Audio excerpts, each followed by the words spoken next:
Good evening, everyone. Thank you for joining our webinar, The Innovation Behind SkinPen Precision and Why It Matters to Your Practice. This is part 2. Today, we will take a deep dive into the engineering of SkinPen Precision, the first FDA-cleared microneedling device in the world, U.S. engineered and manufactured by Crown Aesthetics. We hope by sharing this information, you are able to perform SkinPen procedures on a new level in your clinic, driving both enhanced safety and efficacy for your patients. My name is Angela McDonald, and I am the Senior Director of Education and National Accounts for Crown Aesthetics. I will be moderating tonight's webinar. Our webinar is scheduled for 1 hour. Before we begin, let me share a few housekeeping notes. During the webinar, our lines will be muted to avoid any background noise. If you'd like to ask a question, you can do so at any time during the presentation by typing your question into the chat box at the bottom right of your screen. We will conduct the Q&A at the end of Dr. Hitchcock's presentation. For those of you today who are viewing this webinar on a computer, you should see both a full screen slide presentation and at the same time, a thumbnail view of Dr. Hitchcock presenting in front of a screen. You should have the ability to go full screen with either view and toggle between the two as you see fit. Please note there are portions of this presentation that do contain video. To properly view the video, you will want to go full screen with the slide presentation during those points of the presentation. So let's get started. We are thrilled today to present Dr. Thomas Hitchcock, Chief Science Officer of Crown Laboratories. Dr. Hitchcock is a formerly trained geneticist and tissue engineer holding a PhD in molecular genetics from Clemson University. Dr. Hitchcock completed his postdoctoral training in tissue engineering and regenerative medicine at Duke University and vascular biology and therapeutics at Yale University, where he was involved in groundbreaking research and development of engineered human cardiovascular and pulmonary tissues. Dr. Hitchcock has more than 15 years of research experience across several therapeutic areas, including cardiology, oncology, gene therapy,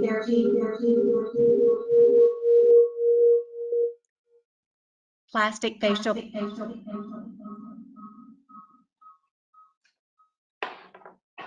surgery, dermatology, and aesthetic medicine.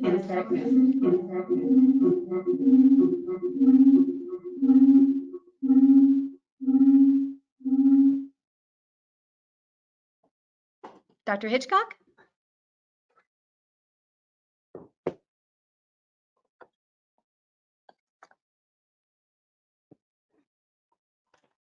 Okay, hello everyone. Sorry for we're having a bit of a technical issue with the microphone, so let me just go ahead and get that fixed. All right, so I need to use this one. Can everybody hear me okay? Okay, good. All right, so we are coming to you, as you can see, live from Dallas, Texas, in the Crown Aesthetics headquarters. We tried to come out of hibernation, out from our burrows, and do this all as a team. So we actually have a live audience here of people from Crown Aesthetics. Angela McDonald's beside me. We have Brian Jones, who's the head of medical and clinical affairs. And then we have Paige Dyke, who is actually one of our executive assistants, who is actually in charge of everything. And so she's running the show. And anything that you like about this, she did. Anything bad, it's my fault. So you can blame me. As you can see in the background, we're going to have some slides here that I will progress through, but they will be shown through Angela's computer, so that you'll actually be able to toggle back and forth between the video and the actual slides. Now, we're going to be showing quite a few videos today. So I recommend that you, when you want to hear me talk, you put it onto the video. But when we have videos playing, go ahead and click on the slides so that you can see the details there. So if you can all remember, last webinar, we actually discussed the innovation behind the SkinPen's cartridges, the disposable part of the units. Now we're going to talk more about the handpiece and the innovation that went behind the handpiece and why we designed it the way that we designed it. So let's see if I can get things working. All right, so okay, I don't think it's going to progress. So let's just go ahead and progress on here for them. Is that working? Again, forgive us. So we're gonna start out by looking at the validation reports that we typically see on our marketing materials. And so as soon as we can get these slides going, you'll see just a list, kind of like we started last time where you saw the list of validation studies, and you're able to kind of see what the validation study is, kind of what it proves and what it means to you in your practice. So this time, as you can see on the slides here, we have outlined or highlighted, and this is something you definitely would see in a marketing detail. We have the inductive charging, which is actually something that we brought to the market that is quite important. And while other devices may also adopt that technology now that they see how successful it's been, we were the pioneers with that in microneedling devices. We have the LED smart technology, the intuitive speed control, and we'll talk about all these in detail in some of the validation studies and actually show you some, like we did last time, show you some examples of how this actually can be shown in right in front of you, so you can actually see that what we're saying is actually real.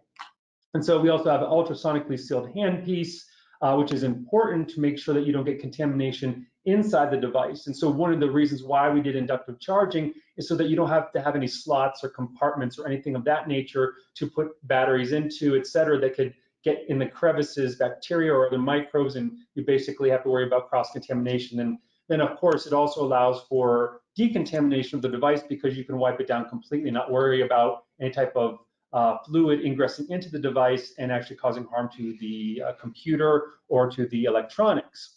And we'll show you some examples of that, some testing of that as well.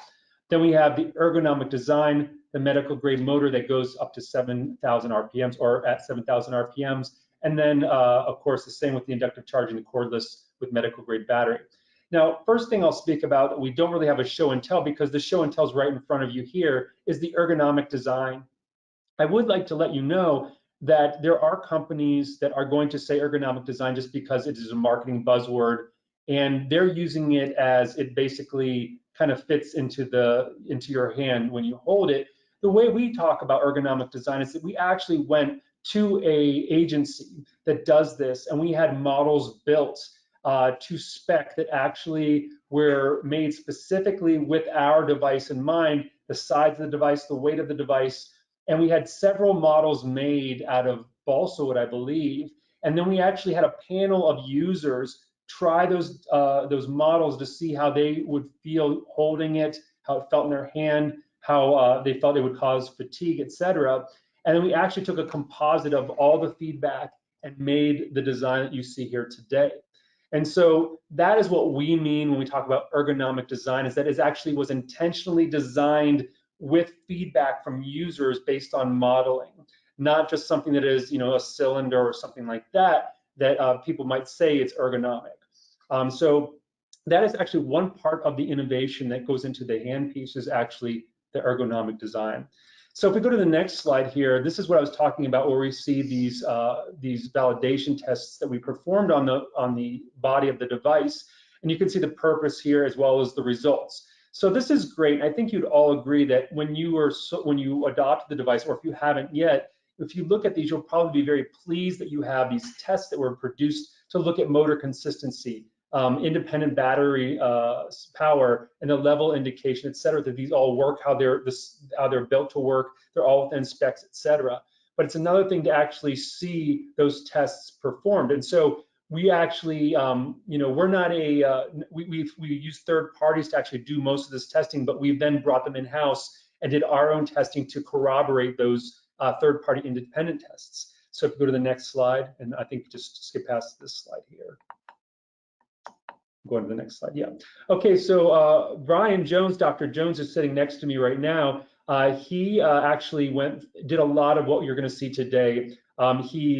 He's a brilliant guy that does a lot with cars as well. He's a car enthusiast, and so he actually took some of the stuff that he uses to work on cars and actually applied it to how we can actually validate some of the studies that we did with SkinPen. So I think you all will see that this is quite interesting, the way that he went about this. So one of the things he did here was he actually cracked open one of the SkinPens, and so the last image that you saw was the whole SkinPen with all of the indicators pointing to those parts of the SkinPen. And now you can actually see the parts of the inside of the SkinPen and what applies to the different components that we're going to be talking about today. You can see the large blue battery. As you can see, it takes up a lot of the componentry because it has to be powerful.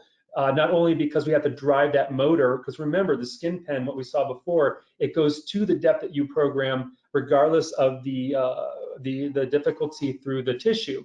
And so today we're actually going to look at some hyperbolic type of situations like the leather skin of a baseball, and then how we can show that the SkinPen can handle that quite nicely.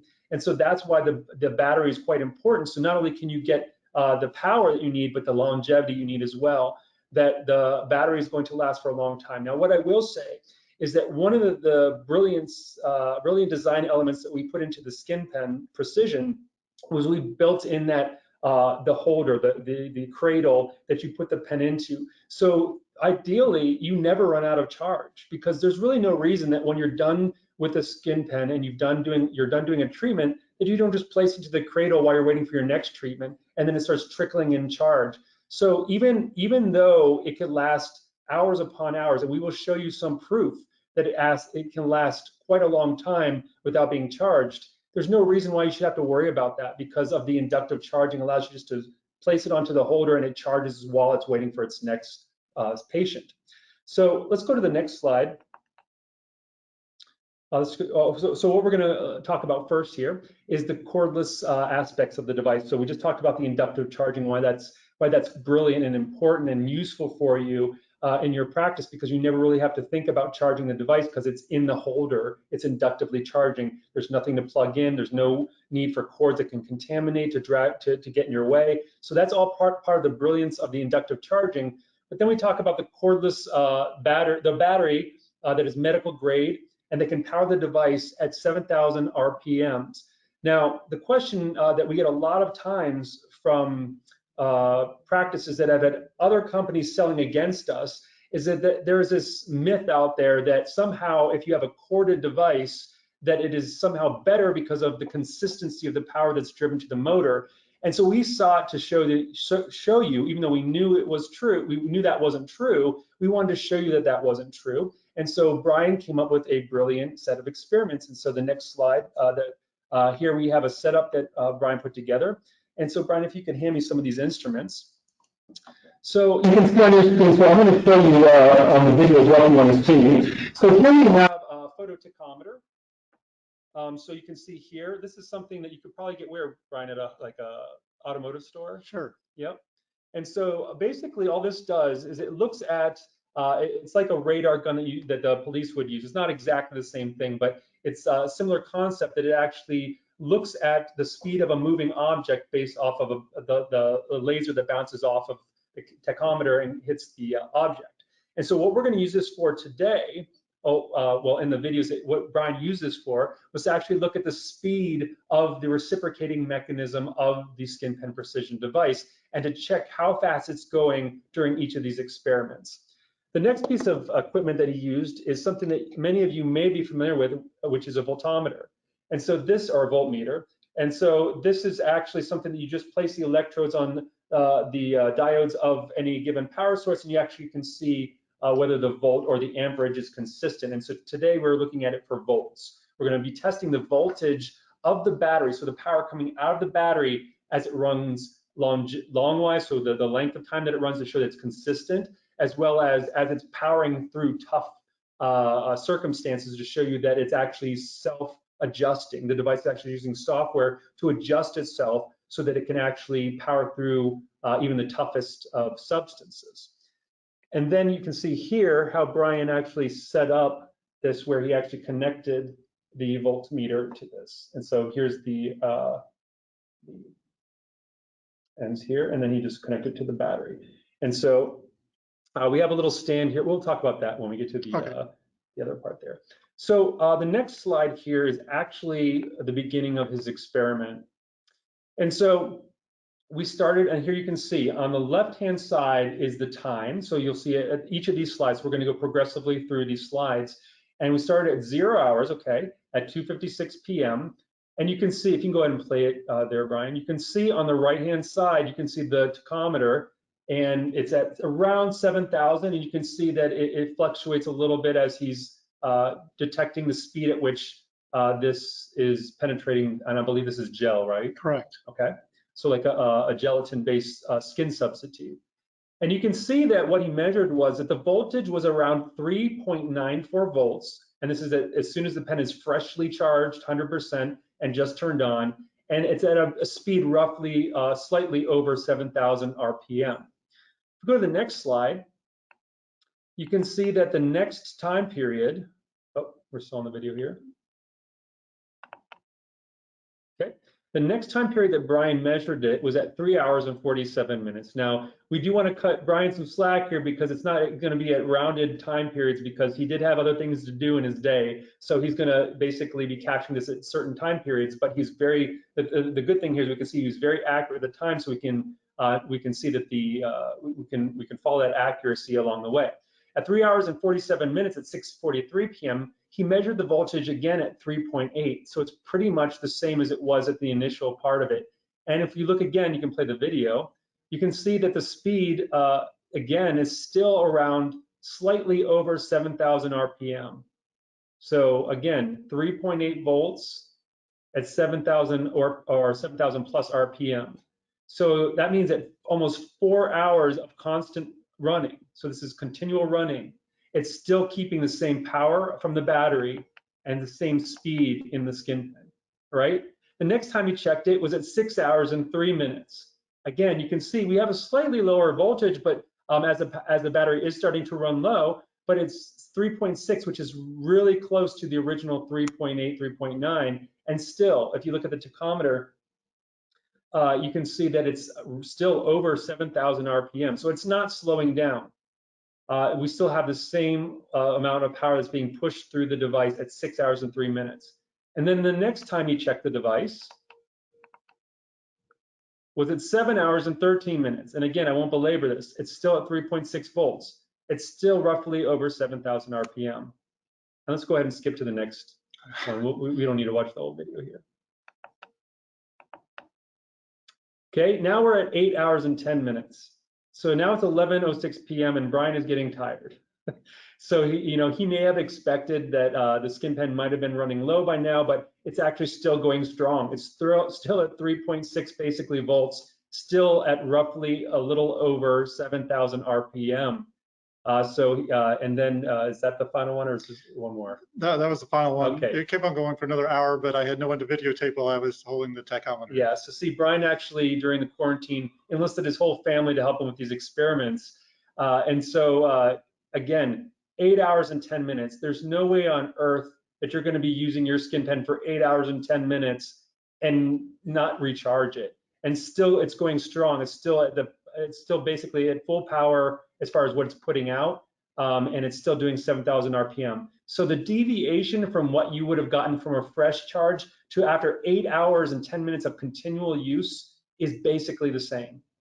If that isn't convincing that there's no difference between a cordless continual power and the SkinPen that actually has inductive charging, which is a much more beneficial way of charging the device and being able to have it mobile, I don't know how else to convince you there. Well, I do. The next slide. We actually did another experiment. So here's what something that Brian, who is also a sports lover, he's always constantly trying to get sports analogies and sports slides into these decks. And so this time he did it. He got it in here. And so we have a baseball here. And so one of the things we know about baseballs is that typically they use leather, which is a very hard version of skin. It is a hardened skin. And so he actually attempted to run the SkinPen Precision on this baseball, rotating it every 5 minutes, was it? Every 5 minutes. Every right. 5 minutes. And so he got it going for about, as you can see, he began at 9:36 a.m. and he finished at 1:30 p.m. And you can go ahead and run that video there. And so here you can see the SkinPen Precision running on this baseball and actually penetrating the leather of the skin consistently for 4 hours. 4 hours and 40 minutes total. Okay, and so one of the interesting things was what we saw when we took the needles off. And so we didn't go into it. We figured that if you're running the SkinPen, which is validated, the needles on the cartridge are validated for up to 80 minutes, I'm sorry, at least 80 minutes of consistent use on skin and maintaining their sharpness. That's what our validation studies showed. But what we didn't expect is if we actually did the study on a baseball of hardened leather, that we would actually see what we saw here. And I'm not sure that if you look at the sharpness of either of these cartridges that you could tell the difference. But what I will say is that the one that is on the bottom is actually the one that ran for 4 hours and 40 minutes on a baseball. And still the needles look almost as sharp, if not just as sharp as they were fresh out of the package. Now that's something that we just took pictures of earlier today because I wanted to see if you guys were as impressed as I was. And so here you can see on the bottom, this is the image of the holes that are created in the baseball leather from the SkinPen. So that is, and Brian, remind me, 4 hours and 40 minutes, did it die at that, or did you just stop measuring? Just stop measuring. It just got to Okay. be a long day. Okay, again, it was a long day. He just stopped measuring. So it could have gone further, but we know for at least 4 hours and 40 minutes without charge, it is still penetrating the leather in this baseball, and the needles look great. So let's move on to the next slide. Okay, so now we're going to actually move on to another thing that is, it's a component of the device that actually does have to do with the cartridge, but we're not really talking about the cartridge. We will allude to it. We're going to talk about the way that the cartridge is connected to the device itself. And we talked about last time some of the rationale that, you know, there is some feedback that it is slightly technically challenging to get the cartridge on the device initially when you first adopt the technology, but after a while it becomes more easy or becomes easier for you to do this. However, you know, we would all like it to be a simpler way to attach it. However, there's a couple of reasons why we designed it the way we did. The first was what we discussed last time, which is, you know, the active retraction and active insertion. And this is a way to actually perform that we're really the only ones that we know that do this type of active insertion because of the mechanism built into the actual cartridge. The other reason would be the way that you actually attach it allows for a complete slotted attachment so that it's actually, there's no way that you can be too loose or too tight. Once you click it on, it is exactly in the right place to do the, to meet the calibration that you set the device to. Now you say, Thomas, well, doesn't all devices do that? Don't all devices do that? And the answer is no, not all devices do. And so if you go to this next slide here, oh, I'm sorry. Well, this is just a reminder of what we looked at last time that showed that we have multiple studies that show that our devices are accurate to very little variation, basically to where you set it. And that's because of the way that it's clicked into the device and there's no wiggle room. It's going to be set to where you need it to be set. But if you go to the next slide here, you can see that there are some devices that actually use what is more like a threaded mechanism in the cartridge. So rather than it just clicking into place like ours, it has 3 slots that you basically twist into place that can't go any further, and it has to go into place in order to function. The other devices that are threaded, there's no stop necessarily other than fully tight. And so if the person screws it to finger tight versus like fully tight, where it can actually change the outcome of how deep the device is going to penetrate to. And we'll go ahead and show that through some videos that Brian produced. And so what he did is he actually took the cartridge from another device and he tore away the housing here so you can see the mechanism. So in this first video, if you look closely here, you can see the black stopper does not hit that plastic piece in that's outlined in the red box here. Now I zoomed in a little bit on the second one here, but if you, in the second one here, oh, no, that's the first one. The second one here is the same device, but the cartridge actually, as you can see, he completely tightened it down, so you can see that there's not as much room for that stopper to move. Now that's going to result in a couple of things. The first thing is here, and this you can see the distance the needle travels. So these are both set to 1.5 millimeters. But as you can see, the fully tightened one, because it is further down into the device, is able to push the device significantly farther. Now, significantly being relative because it's to the human eye very little difference, but it's almost a 2/3 a distance of the first device that is finger tight is about 2/3 the distance of B. So in clinical setting, that's the difference between choosing a 1 millimeter treatment and a 1.5 millimeter treatment. And I'll let you decide whether or not that's a significant difference to you. But when you're trying to use a precision device, and that's why we call ours SkinPen Precision, and you're trying to choose 1.5 millimeters or you're trying to choose 1 millimeter, you're assuming that the device is going to do that. And that's why we basically built our device to avoid situations like this where you have variability based on technical error of the technician. So now we're going to talk a little bit about the intuitive speed control, and then at the end of the talk, we'll talk about the LED smart technology. Now, the intuitive speed control came up in a webinar not too long ago, and it's one of the things that when we built the device, we knew that other devices were building in, and we actually, I think, even toyed with in one of our versions of the SkinPen, putting in a control where you could modify the speed. But then we start asking ourselves the question, why is that useful? How does that relate to clinical outcome? And really, there is not a whole lot of benefit to speeding up the device or slowing it down slightly. What there is benefit to is that when the device comes up to a place in the skin that is thicker or that is scar tissue that resists a little more for penetration, that actually the device can sense that and actually intuitively change the amount of power going to the motor. And while the number of reciprocations will be the same, the power will be changing back and forth to meet the need that the pen is detecting in the substance or the type of skin that is being presented to it. You saw that with the baseball, you saw that in the gel. They're both going around 7,000 RPM, but those are two very different substances. And so once again, Brian came up with a brilliant design in his garage to actually show you how we can actually test the intuitive change in the actual motor. So this one is something you've probably all done yourself or had, or you probably had a salesperson try that as well to show you that if you put enough resistance, the SkinPen knows when it's basically faced with a nemesis that is simply too big for it to tackle. And so by completely stopping it, it's not going to burn out its motor. It's going to turn itself off and give you a warning light.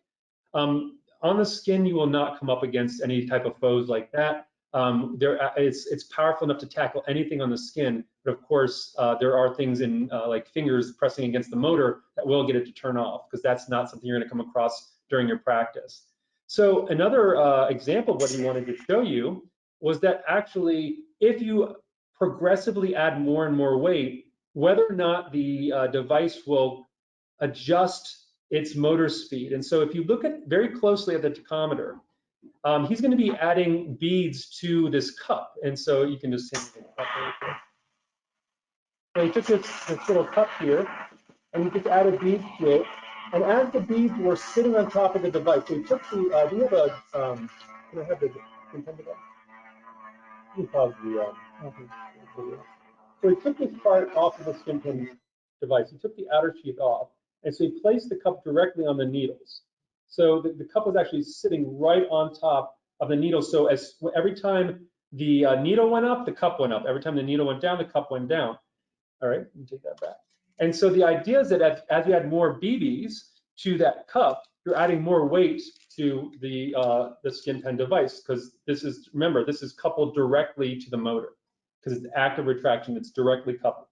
So there's no spring, there's no bellow. It's directly going to be feeding into that motor. So the software inside the device in the computer actually can detect the feedback, the force that is being placed on the device, and it will adjust the power being produced through the battery to adjust the motor to make sure that it always keeps at a 7,000 RPM. So if he plays that again, you can watch the tachometer. I don't know if it's too small or not. If you look at the tachometer, if you get right up against the screen, you can see it's at 7,000, and then it's adding BBs, it goes slightly below, and then it readjusts itself back up to 7,000 above 7,000. And then he adds more BBs, it goes below, and then it adjusts itself back up. And so finally, when he gets to about 600 grams, it's too much weight for the pen to handle, and it shuts itself off and gives you a warning light. So that to me is a brilliant Mr. Wizard. I don't know if you all remember Mr. Wizard. That is a brilliant Mr. Wizard. That's, I guess I'm dating myself because that was back in the 80s when it was basically, you all know who Mr. Wizard is. Or you can Google it. Paige apparently does not know because she's so much younger than me, I guess. this is a brilliant way to show the intuitive nature of the computer inside the device that actually can sense the amount of pressure it's receiving back and that it has to put more power into the motor. So if we go on to the next slide here, this shows, we're going to talk about the, oh, I'm sorry, there's one more thing. We'll talk about the LED smart technology at the end. But this is actually something that I wanted to do, and Brian humored me. And I'm going to preface this by, do not try this at home. This will make your pen fall out of warranty, so please do not try this at home.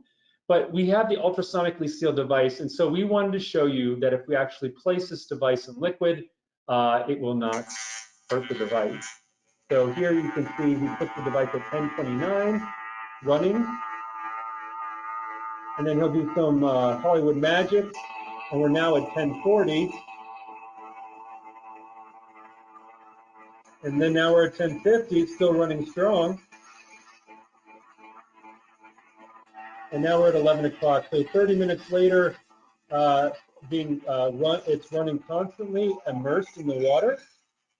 He's going to take it out. I think he's going to wipe it off a little bit, probably.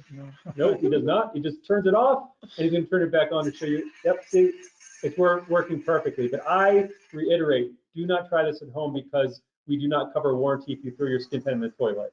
But we do want to show you that it is resistant to immersion in water, so that you don't feel like using any type of cleanser on there is going to get any types of nooks and crannies. We have ultrasonically sealed the body of this device to make sure that it's not going to harm the device.